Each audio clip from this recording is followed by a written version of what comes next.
Hello and welcome to the news at 10 on NTA News 24. We're reaching you live from Abuja. I am Dennis Adegunloye. The headlines.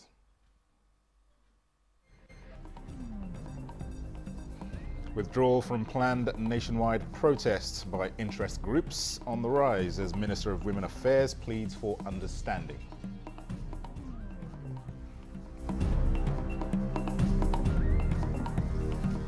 Federal government to address challenges in food production through collaboration with relevant agencies.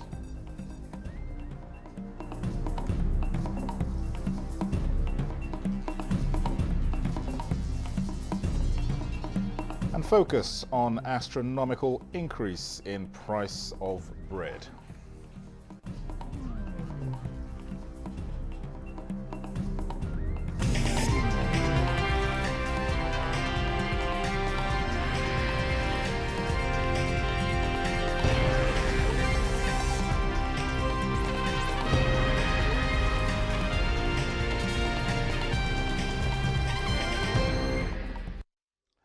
Let's begin at the State House. The three Sahel countries within the West African sub-region are still insisting on their separation from ECOWAS. United Nations Deputy Secretary General Amina Mohamed disclosed this after visiting President Bola Tinubu at the State House. State House correspondent Musbah Danwahab reports. After a long walk away from home, Amina Mohamed is in Nigeria. Working into Nigeria's topmost corridor of power, it is a familiar terrain. She served here in different capacities and at different times. Visiting in a much higher capacity, the Deputy Secretary General of a global body who has been on tour of some West African countries with a delegation has a report for her President and Chairman, ECOWAS Authority of Heads of State and Governments. The United Nations is supporting the ECOWAS in its integration quest within the sub-region, particularly the bid to reconvene the dissenting countries of Burkina Faso, Mali, and Niger. What we're telling these countries is that a number of them have a crisis, they have unconstitutional changes, and what they must do is to come back to a transition and a process to democracy. On the other hand, they have to look also at the development paradigm for their people. There is terrorism, but there's also a need to look at jobs, food security, energy. All those also have to continue. Now, if they can display a roadmap that gives everyone some confidence that there is a return to democratic rule, then they will find the support. I believe that in ECOWAS we are a family. Regional integration is at the heart of it. It is what these countries have said. I will request Mr. Faye. In addition to earlier moves, the Authority of Heads of State and Governments recently added President Bassirou Diomaye Faye of Senegal to join his Togolese counterpart Faure Singbe in winning back the departing members. But then, with a recent visit, the countries are not ready to back down. The response from them is that clearly they feel that they have not had the same support of ECOWAS that they envisaged, and a lack of understanding. That in some cases they of course are going to go ahead with their alliance, but at the same time they express their priorities. Their first was security and their fight against terrorism. Their second was investments that they were looking for in certain areas like food security and job creation for young people. After this, the ECOWAS may have to wait for feedback from their latest emissaries of President Faure Singbe and Diomaye Faye before their next decision. From the State House, Musbah Danwahab, NTA News. Meanwhile, the federal government is set to participate in the Grand Challenges Nigeria project, a global health initiative aimed at combating malnutrition and food insecurity in Nigeria. Vice President Kashim Shettima unveiled the partnership with the Nutrition Society of Nigeria during a high-level meeting at the presidential villa. State House correspondent Abdurrahman Jibrila reports. This meeting is on the need for constructive action over protest, even as Vice President Kashim Shettima acknowledged the hardship being faced by Nigerians. due to the recent economic reforms, particularly the removal of fuel subsidy. And as part of the government's response to the nutritional crisis, Vice President Kashim Shettima reiterated the government's commitment to the Nutrition 774 initiative, explaining that the program is carefully designed to incentivize positive changes across communities. The project, a collaboration with the Nutrition Society of Nigeria, is set to promote diversity, equity, and inclusion in addressing public health and food system challenges. Leader of the delegation, Professor Hafiz Abubakar, appealed to the Vice President as the chairman of the Nutrition Council of Nigeria to spearhead the government's component of the project and harmonize ministerial support for it. So this particular project is a project that honestly answers the very big question we are in this time, these very hard times. These are times for looking for solutions, not for protests. And therefore, this project represents actually the future for Nigeria. The project, which is largely funded by the Bill and Melinda Gates Foundation, provides context on the initiative's global impact, as since year 2003, the Gates Foundation has invested more than $1.6 billion in health and innovation projects across 118 countries. From the State House, Abraham Jibrila, NTA News. Nigerian women have expressed concern over the August 1st proposed protest, with fear of losing their children and husbands. This was at a rally organized by the Minister of Women Affairs, Uju Kennedy Ohaneye. Ngozi Teknikio tells us more. There is no doubt that women and children are usually the worst hit during any crisis. In order to avoid the possible calamity that may result from the proposed protest, that the Minister of Women Affairs and other stakeholders are appealing for calm and patience to allow for the transformation policies of the Tinubu government to take full shape. When the anarchy comes, it is these youth, our people, these women that are dancing first, that it will affect. Most of us, we know the route to run away. Most of us who have visa on our passport. There's no any other better country than our own country. And we must ensure we protect our own country. There's no better home than Nigeria. Please, Nigerians, I'm begging, for the sake of women, their mothers, their sisters, and their daughters, I beg you, please, calm down and give a little time. We're going to give testimony within a year. That is the problem. With shouts of applause and dancing, the women showed that the message was clear as the NANS president promised to relay the pleas of mothers across various campuses in Nigeria. President Bola Ahmed Tinubu standing by me shows that he's standing by women. And the women are the mothers of the nation. That's why we decided to gather, to plead with our children. We don't want to lose any of them. Let them stay home and give a chance. So if today our women, our mothers are telling us there should be united Nigeria, no destruction, no faceless demonstration, no protest, I think we will obey the voice of our mother. These appeals from mothers of the nation are expected to douse the tension to prevent the proposed protest and its associated consequences. Ngozi Teknikio, NTA News. Meanwhile, the national leadership of the Association of Local Governments of Nigeria, ALGON, is urging the 774 local government areas in Nigeria to shun the proposed protest. ALGON National President Aminu Maifata emphasized that the third tier of government is a major beneficiary of ongoing socio-economic reforms of the present administration. Timothy Yusuf reports. The recent Supreme Court verdict granting autonomy to local government, among other palliative measures being put in place by government, are enough testaments to show that President Bola Tinubu is committed to moving Nigeria out of the woods. The ALGON national president enjoins the youth to avoid acts capable of returning the country to the old dark days and rescind their decision on the proposed protest. Let's support this government. Let us shun violence.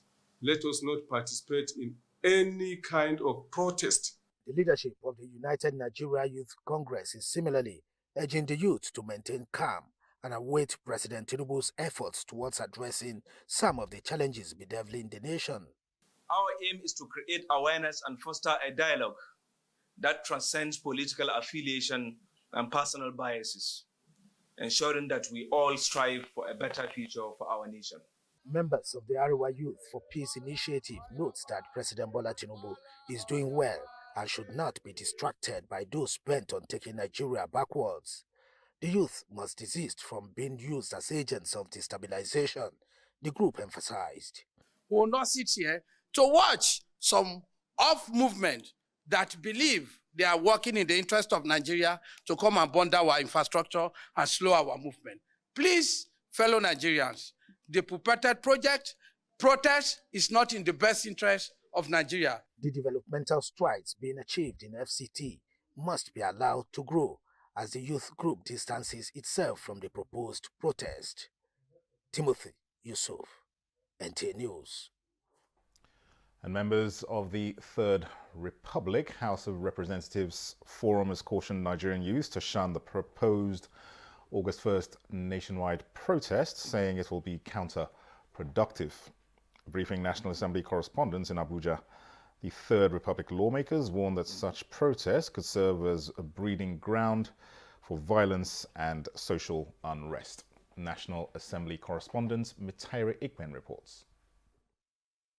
The Third Republic parliamentarians are bothered about the negative and unintended consequences that can arise when protests are conducted in a tense atmosphere. Nigeria has already gone through its share of turbulence through a long period of military dictatorship and a epileptic political transition program. Let us all avert a situation that can lead us in this ugly path again.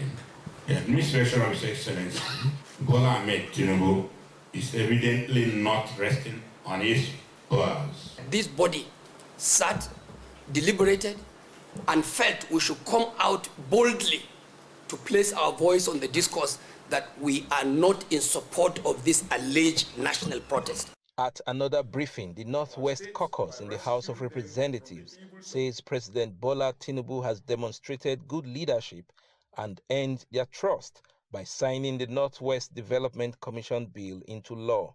We wish to thank Mr. President for his unbending efforts in leading this country through difficult times and to appeal to Nigerians to continue to give this government their unalloyed support. That is why members of the National Assembly, and particularly members of the Northwest political zone, and indeed other political, traditional, religious leaders in the Northwest geopolitical zone, do not support the scheduled nationwide protest planned by some elements to further disrupt the very delicate balance of the country right now. The lawmakers are optimistic that the Northwest Development Commission will redress devastation and unemployment in the region. From the National Assembly, Mitaire Ikpen, NTA News. Well, we're still focusing on the proposed national protest. As the initiator of the protest and leader coalition of Northern Nigeria Youth Elders Forum, Murtala Mohammed Garba, in an interview with newsmen in Abuja, has pulled out from the protest. He says they initiated the protest because of insecurity and the high cost of living, but they are later realizing that there is an unforeseen motive behind it, hence the need for them to withdraw.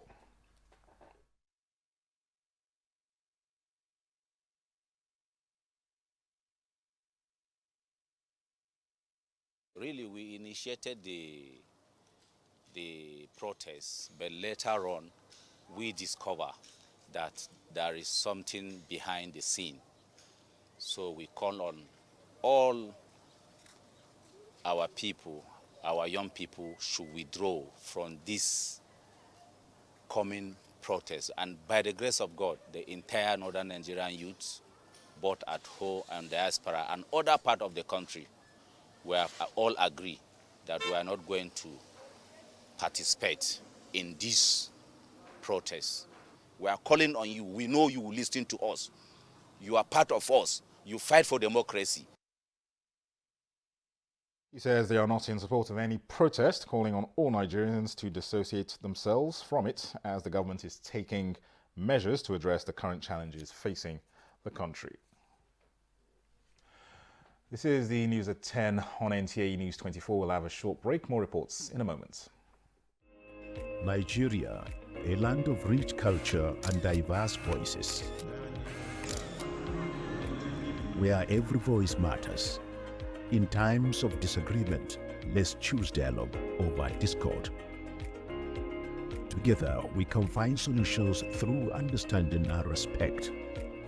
Let's build a stronger Nigeria, one conversation at a time. Dialogue, not protest. Unity, not division. Nigeria, united in dialogue.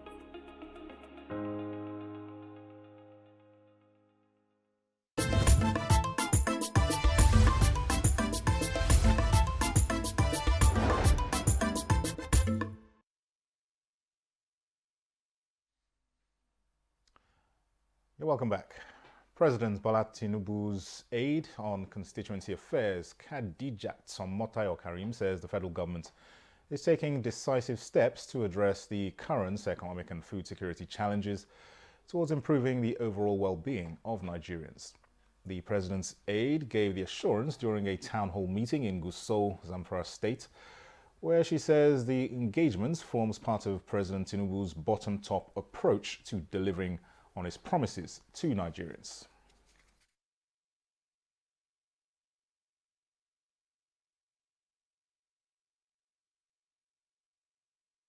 Please protect your heritage, protect your state, not because of today, but for the future generations that are coming behind.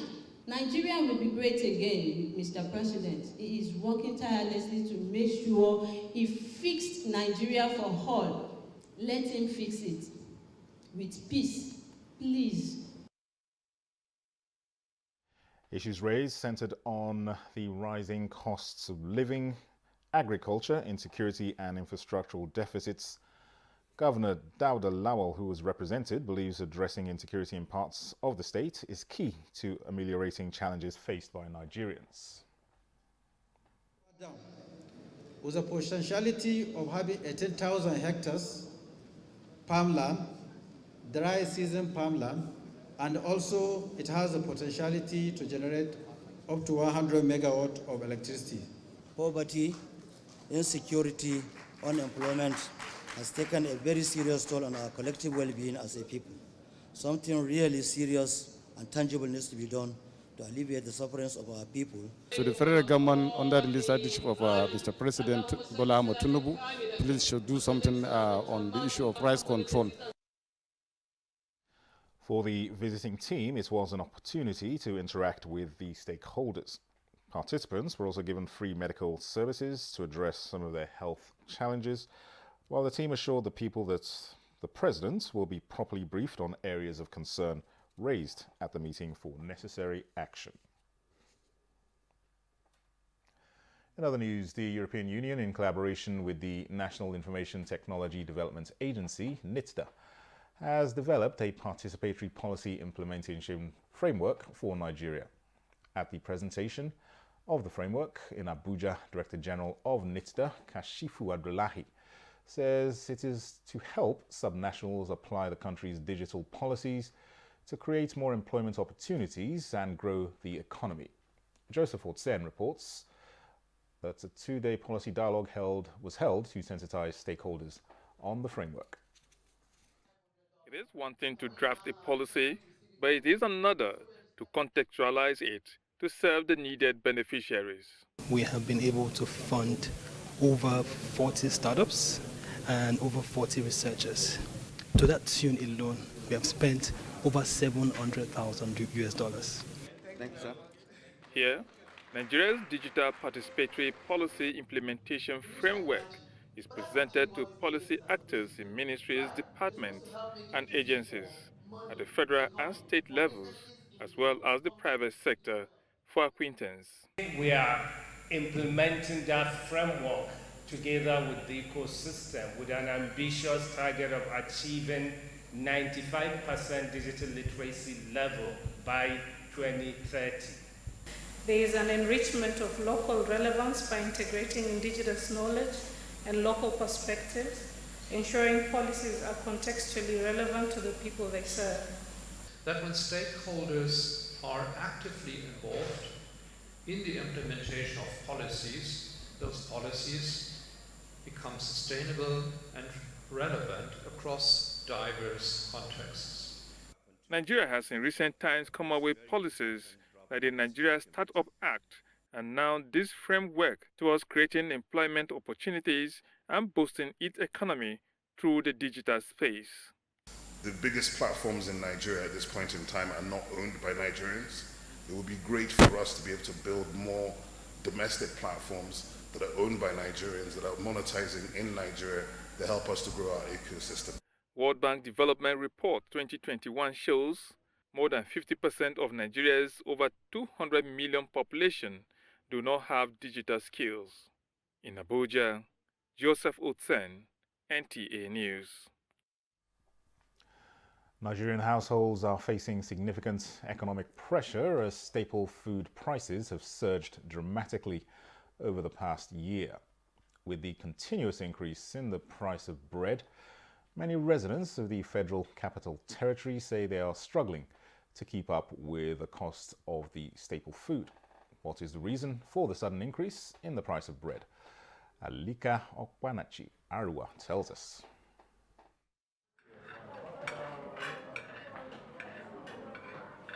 Just a few weeks ago, this size of bread cost 500 naira. Same size with this one, 500 naira. But within a few weeks, it jumped to 800 naira. And as of today, it's going as high as 1,000 naira.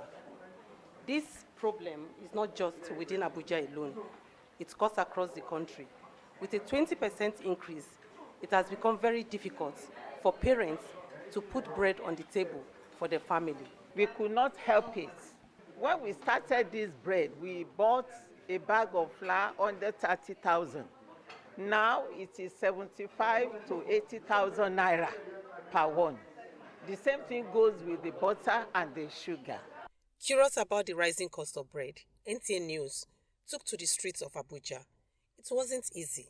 Many bakers and shop owners expressed their frustration with relentless inflation. Electricity tariff, they need to do something about it, or at least make it constantly available so that we can reduce our use of diesel, which has been on the rise as well. I don't know whether I can say the bread is the most item they increased on this time around. The bread we used to buy 500 naira, for instance, now the price is ×2, even though ×3. Some months ago, the cost of bread is very, very low. You can purchase bread as low as 400, 500 naira. But now, a loaf of bread, a family-sized loaf of bread is like 2,000 naira. We know that we Nigerians, we like bread a lot, you understand? So, and breads have been a source of living for some of us that doesn't have a livelihood or source of income. We spoke with the president of Nigerian Bakers Association, Abuja chapter, Ishaq Abdurrahim, and the secretary, Adeyemi Richard. They explained that soaring production cost and transportation has left them with no choice but to raise prices. The present challenge we have has to do with availability of the flour. Flour is not available. We held meeting with the flour millers, and they said the price of flour, as far as they are concerned, is between 54,000 to 57,000, depending on the grade of the flour. But today, now in the market here, we cannot even get it at 80,000. You get it from 82,000. In fact, it's going to 85,000 as I'm talking to you. But where is the flour? You can't even find it. At least we have cassava. I believe from the saying, we are the highest producers of the cassava probably in the whole world. then why not we move to what we have at our own level, at least because of production cassava here might be manageable. Then when we battered it into flour, make the price of flour down, will come down. If we bake it and we don't tell you where you eat it, we will know. Prices for ingredients like eggs, flour, sugar are still climbing up, making it harder for bakers to keep costs down. Some families have cut back on bread, while others have stopped buying it altogether because they simply can't afford it anymore. The government is aware of the struggle. To help, they have suspended food import duties for 150 days on essential items like maize, rice, wheat, cowpeas, among others. In Abuja, Alika Opanachi, Arua, NTA News. On the international scene, Cubans have celebrated the 71st anniversary of their National Rebellion Day across the world. Cubans here in Nigeria also converged on the Cuban embassy to mark the significant day in their history. Suleiman Abdul Wahab reports that the theme of the day was Celebrate the Heroes of Moncada, the second largest military camp in Cuba. Ideas on social justice, equality, and fraternity.